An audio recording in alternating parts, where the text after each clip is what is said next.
Hello guys, तो कैसे हैं आप सब। आई होप कि आप लोग बहुत ही अच्छे होंगे। तो आज क्लासेज स्टार्ट हो गई है आप सभी का। तो पहला क्लास हमने सुबह में डाला था आप सभी के लिए, हिंदी का क्लास 12 का। तो एक्सप्लेनेशन आपको बहुत ही अच्छे से समझ में आया होगा। और फिर उसका हम बताए थे कि आपको शाम में क्वेश्चन आंसर उसका देना है, तो ठीक है ना।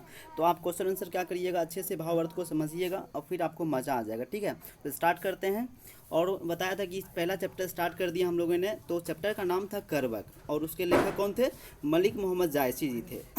हमने बताया था उनके जीवनी के बारे में कि उनका जन्म हुआ था 1492 ईस्वी में ना, और उनका डेथ हो गया था अनुमानतः 1548 ईस्वी में। तो उनमें 9 क्वेश्चन है टोटल, और 9 क्वेश्चन आप पढ़ के जाइएगा तो फिर आपको दिक्कत नहीं होगा, ठीक है ना। तो स्टार्ट करते हैं।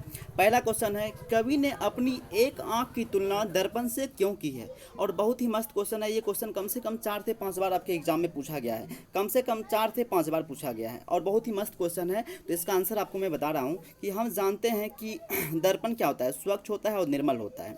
और ठीक उसी प्रकार कवि कहते हैं कि हमारा जो आँख है, कोई भी व्यक्ति अपनी छवि जिस प्रकार साफ और स्पष्ट दर्पण में देख पाता है, और ठीक उसी प्रकार कवि की आंख भी स्वच्छता और पारदर्शिता का क्या है, प्रतीक है। और इसी कारण कवि अपनी एक आंख की तुलना दर्पण से किए हैं, ठीक है ना। तो हमको लगता है कि आपको बहुत ही अच्छे से समझ में आया होगा, और ठीक इसी प्रकार से आप लगातार पढ़ते रहिए, आपको बहुत ही अच्छे से समझ में आएगा। तो पहला इसमें क्वेश्चन दिया गया है कि हम जानते हैं कि दर्पण स्वच्छ और निर्मल होता है, ठीक उसी प्रकार कवि आँख कवि का आँख भी है। और कोई भी व्यक्ति जिस प्रकार से अपना छवि साफ और स्पष्ट देख पाते हैं दर्पण में, ठीक उसी प्रकार कवि का क्या है, आँख है। और कवि की आँख भी स्वच्छता और पारदर्शिता का प्रतीक है, और कवि एक आँख की तुलना दर्पण से की है, ठीक है ना। तो इसका आंसर यही होगा। आप लोग बढ़िया से इसका आंसर को देख लीजिएगा, ठीक है ना, नोट भी कर लीजिएगा। और चलते हैं दूसरे क्वेश्चन पे।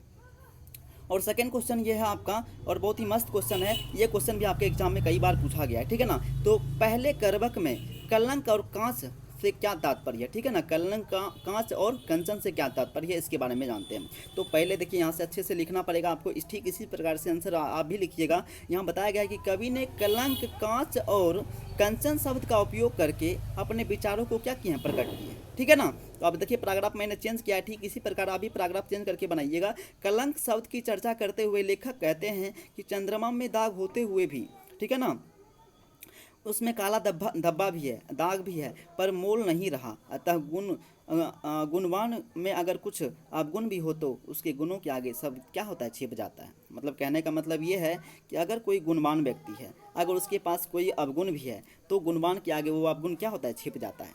मतलब कि कहने का कि अगर आपके अंदर टैलेंट है, आपके पास हुनर है, तो फिर आप बीच बीच में कोई गलत काम भी कर लेते हैं ना, तो वो छुप जाता है, ठीक है ना, क्योंकि आपने बहुत ही अच्छा काम अपने क्षेत्र में किया है। तो ठीक उसी प्रकार आगे बोलते हैं, आगे सुनिएगा। कांच शब्द का प्रयोग करते हुए लेखक कहते हैं कि जिस प्रकार कांच सोना को गलाकर तपाकर असली सोना में बदला जाता है, ठीक उसी प्रकार इंसान को बिना संघर्ष, तपस्या के त्याग और श्रेष्ठता सफलता नहीं मिलता है। त्याग, हाँ, श्रेष्ठ और सफलता नहीं मिल सकती है। मतलब आपको भाई मेहनत करना पड़ेगा।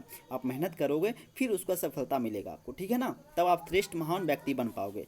और दूसरी बात यहाँ कहते हैं कि कंचन शब्द का प्रयोग करते हुए लेखक कहते हैं कि जैसे शंकर के त्रिशूल से जैसे नष्ट कर दिया गया था सुमेरु पर्वत को, और फिर वो क्या हो गया था, सोने बनकर क्या हो गया था, आकाश को छूने लगा था। ठीक उसी प्रकार वैसे ही संगति का क्या होता है, असर होता है। संगति से दुर्जन भी क्या बन जाता है, श्रेष्ठमान व्यक्ति बन जाता है। तो आपको अच्छे से समझ में आया होगा। आप इसका नोट बना लीजिएगा, फिर आपको बहुत ही अच्छे से समझ में आएगा और मज़ा भी आने लगेगा, ठीक है। तो नोट बना लीजिएगा, आपको और भी बेहतरीन तरीके से समझ में आ जाएगा, ठीक है। तो आगे चलते हैं नेक्स्ट क्वेश्चन पे, तीसरे प्रश्न पे। और आपका तीसरा जो प्रश्न है, पहले करबक में व्यंजित जायसी के आत्मविश्वास का परिचय अपने शब्दों में दीजिए। और फिर देखिए तीसरा प्रश्न जो है, इसका आंसर क्या होगा। तो उत्तर इसका हो जाएगा, पहले करबक में कवि अपने आत्मविश्वास को दर्शाया है, और कवि का एक ही आँख है, वह चेचक के कारण रूपहीन, लेकिन रूप का और एक आँख का ना होने से इंसान का महत्व कम नहीं हो जाता। कवि दृढ़ आत्मविश्वास के साथ कहते हैं कि दाग तो चंद्रमा में भी है, फिर भी वह सारा जग को प्रकाशित करता है। मतलब कहने का मतलब ये कहते हैं कि मलिक मोहम्मद जायसी का एक आंख नहीं है बायां, और एक कान भी नहीं है, और फिर भी उसको उनको चेचक भी पूरे बॉडी में हो गया है, फिर भी कहते हैं कोई दिक्कत की बात नहीं है, फिर भी हम महान इंसान बनेंगे। जिस प्रकार से चंद्रमा पूरे संसार को प्रकाशित करता है, ठीक है ना, अपने प्रकाश से, फिर भी उसमें क्या है, काला धब्बा है। तो मेरा भी आँख कान नहीं है, फिर भी हमको कोई फ़र्क नहीं पड़ेगा, हम अपनी लेखनी से पूरे जग को प्रकाशित करेंगे। त्रिशूल तो सुमेरु पर्वत को भी लगे थे, फिर भी वह सोने का हो गया। ठीक है ना, ये अवगुण बता रहे हैं कि वह तो पत्थर का था, फिर क्या बन गया, त्रिशूल लगने के बाद वो सोने का बन गया। पानी तो समुद्र का क्या होता है, खारा होता है, फिर भी क्या है, वो असूझ है, अपार है। अतः ऐसा नहीं है, अवगुण होने से सारे सारे गुण खत्म हो जाते हैं, समाप्त हो जाते हैं। कवि का यह आत्मविश्वास जनमानस के लिए नई चेतना है। मतलब कहने का मतलब यही है कि कवि इस पंक्ति के माध्यम से ये बताना चाहते हैं कि अगर आपके पास हुनर है, अगर आपके पास गुण है, आपके गुण के सामने थोड़ा मोड़ा अगर आपके अंदर अवगुण है तो वो छिप जाएगा, उसका कोई मोल नहीं रहता है। तो मतलब कि मलिक मोहम्मद जायसी जी को अगर चेचक भी हुआ था, फिर भी कोई असर नहीं हुआ, ये मेहनत करते चले गए, फिर भी क्या होगा, आज भी इनका नाम ले रहे हैं हम लोग। ठीक है ना, तो आप भी मेहनत करिए। अगर कोई प्रॉब्लम है तो ये नहीं करना है कि हमको ये प्रॉब्लम है, वो प्रॉब्लम है, प्रॉब्लम को झेलते हुए आगे बढ़ना है। ठीक है, चलिए चौथे प्रश्न पे। चौथा प्रश्न आपका कहता है कि कवि ने किस रूप में स्वयं को याद रखे जाने की इच्छा व्यक्त की है और इनकी इच्छा का मर्म बताइए। कवि किस रूप में अपने आप को जानना चाहते हैं, ये बोल रहे हैं कि मर्म बताइए कि इसका मर्म क्या होगा। तो इसका भी आंसर पूछा जाता है, आपके एग्जाम में कई बार पूछा भी गया है, ध्यान से सुनिएगा। कवि कहते हैं कि आज जगत तो क्या है, नश्वर है। जगत क्या है, संसार क्या है, नश्वर है, केवल कृतियाँ ही अमर रह जाती है। और जिस प्रकार पुष्प अपने नश्वर शरीर का त्याग कर देता है किंतु उसकी सुगंध धरती पर व्याप्त रहती है, ठीक उसी प्रकार महान व्यक्ति भी इस धाम पर जन्म लेकर अपनी कृति से ही अपना पहचान छोड़ जाता है। अतः कवि भी अपनी कृति से ही अपने को याद रखे जाने की व्यक्त की है। ठीक है ना, अब इसका आंसर बहुत ही सटीक दिया है, आपको बहुत ही अच्छे से समझ में आएगा कि कवि बोलते हैं कि हमको लोग कैसे याद रखेगा। ये क्या है, संसार तो नश्वर है। ठीक है ना, यहाँ पे जितने भी मनुष्य का जन्म होगा उनका मृत्यु निश्चित है। मतलब अगर हम मर जाएंगे तो लोग हमको याद भी नहीं करेंगे, अगर कोई अच्छा कर्म नहीं करके जाएंगे तो। ये मलिक मोहम्मद जायसी जी कहते हैं, जायसी जी का कहना है कि हम कोई अच्छे कर्म करके जाएं तब लोग हमको क्या करेंगे, कुछ याद करेंगे। तो वो अपना अच्छा कर्म करना चाहते हैं ताकि लोग उनको क्या करें, याद करें। तो अपने जीवन में उन्होंने कहा कि हम कुछ ऐसा काम करके जाएंगे कि लोग हमें क्या करेंगे, याद करेंगे। तो इसी कारण उन्होंने क्या कहा कि हम एक काम के माध्यम से हम आगे के लोग हमको जान पाएंगे, अगर हम कृति करेंगे, रचना करेंगे, तब वो कृति का अगर लोग कोई पढ़ेगा, जानेगा, तब हमको याद रख पाएंगे। तब जाके उन्होंने कृति करना स्टार्ट किया। अगर आप भी अपने अच्छे कर्म करते हैं तो आपको भी लोग जानेंगे। जिस प्रकार से भगत सिंह को, महात्मा गांधी को, सरदार वल्लभ भाई पटेल को लोग आज जानते हैं, उनको पूजा करते हैं, क्यों, क्योंकि वो अच्छा कर्म करके गए हैं। तो आप भी अगर अच्छा कर्म करके जाते हैं तो आपको भी लोग याद रखेंगे। आप अपनी कृति छोड़ के जाइए, आपको भी जगत में, लोगों, संसार में आपको याद रखेंगे। ठीक है ना, तो यही इसका आंसर था। आप लोगों को समझ में आ गया होगा। ठीक है ना, तो आपको अच्छे से समझ में आया होगा, आप इसका आंसर उतार लीजिएगा। अगला क्वेश्चन देखिए 5 नंबर में।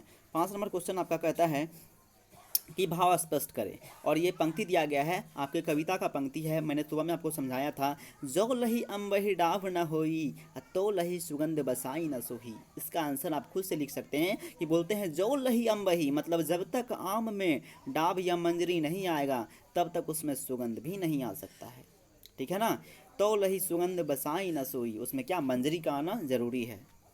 उसमें जब तक मंजरी नहीं आएगा तब तक कुछ भी नहीं हो पाएगा। ठीक है ना भाई, तो मंजरी आना जरूरी है। तो इसका आंसर हो जाएगा, प्रस्तुत पंक्तियां मलिक मोहम्मद जायसी द्वारा रचित करबक पाठक से लिया गया है। कवि इस पंक्ति के माध्यम से कहना चाहते हैं कि जिस प्रकार आम में सुगंध आने के लिए डाब युक्त मंजरियों का निकलना जरूरी होता है, ठीक उसी प्रकार बिना दोष के पुरुष में गरिमा नहीं आती है। जब तक आप में दोष नहीं होगा तब तक आप में गरिमा नहीं आएगा। ठीक है ना, तो इसका आंसर यही हो जाएगा, आप नोट कर लीजिएगा।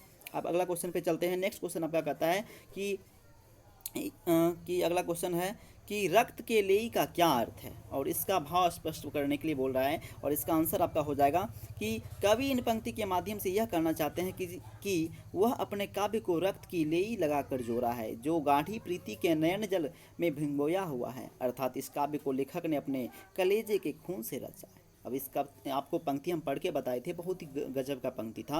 अब यही कहते हैं कि ये जो पंक्ति हमने लिखा है अपने कलेजे के खून से सींचा है, अपने आंसुओं को, अपने नयन के जल से सींचा है। ठीक है ना, नयन जल इसलिए यहाँ पे लिखा हुआ है, नयन के जल से सींचा है। और आपको ना मज़ा आ गया होगा। ठीक है, अगले क्वेश्चन पे चलिए। अगले क्वेश्चन और भी मस्त मस्त क्वेश्चन है, इसमें टोटल 9 क्वेश्चन होगा।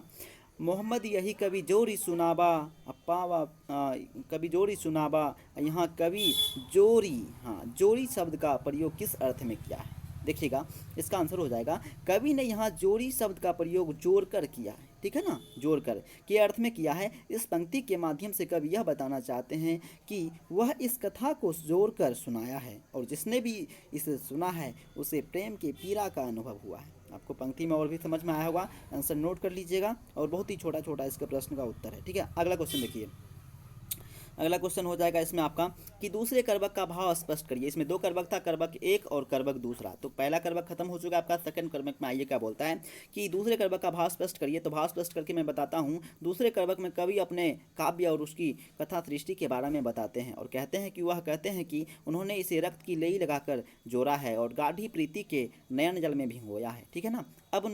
अब ना वह राजा रतनसेन है और ना वह पद्मावती रानी है और ना ही बुद्धिमान हुआ और ना ही राघव चेतन अलाउद्दीन सुल्तानो, सब के सब क्या हो गए, मर चुके हैं। कोई नहीं रहा इसमें, आज कोई नहीं रहा, किंतु उनके यश के रूप में कहानी रह गई है। फूल मरकर नष्ट हो जाता है पर उनकी खुशबू रह जाती है। कवि यह कहना चाहते हैं, यहाँ कवि नहीं कवि होगा, सॉरी यहाँ कवि हो जाएगा आपका।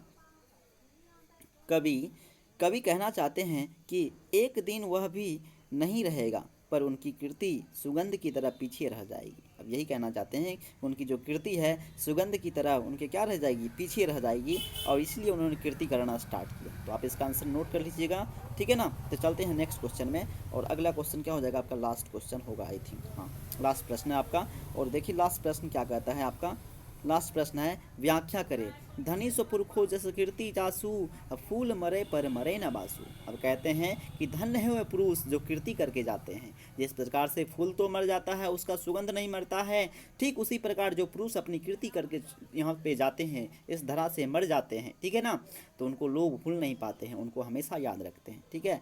तो आप भी ऐसा काम करके जाइए, लोग आपको मरने के बाद भी आपको याद रखे, तो आपको कर्म अच्छा करना पड़ेगा। अगर आपका कर्म बेहतरीन होगा फिर आपको भी लोग याद रखेंगे, ठीक है। चलिए इसका आंसर पे चलते हैं। प्रस्तुत पंक्तियां मलिक मोहम्मद जायसी द्वारा रचित कर्वक पार्ट 2 से लिया गया है और कहते हैं कि जिस प्रकार ये सॉरी मिटा दीजिए, इसका कोई अर्थ नहीं है। जिस प्रकार पुरुष अपने नश्वर शरीर का त्याग कर देता है किंतु उसकी सुगंध धरती पर व्याप्त रहती है, ठीक उसी प्रकार महान व्यक्ति भी इस धाम पर जन्म लेकर अपनी कीर्ति से ही अपना पहचान यहाँ छोड़ जाता है, ठीक है ना। तो इसका अर्थ यही हो जाएगा कि अपनी कीर्ति से अपना सारा क्या करते हैं, कीर्ति से ही सबकी पहचान होता है और सब कुछ छोड़ के चले जाते हैं, और लेकिन उनकी कीर्ति के कारण ही हम उनको याद करते हैं। मैंने बताया था कि इनका जन्म 1492 में हुआ था और इनका मौत हो गया था 1548 में, ठीक है ना। लेकिन इनका मौत हो भी गया 1548 में और आज चल रहा है वर्तमान में 2023। तो आज हम क्यों पढ़ रहे हैं, क्योंकि ये कीर्ति है।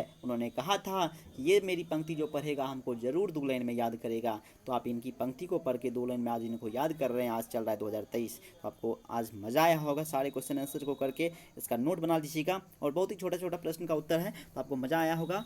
चलते मिलते हैं कल अगले चैप्टर में, और तब तक लिए जय हिंद जय भारत।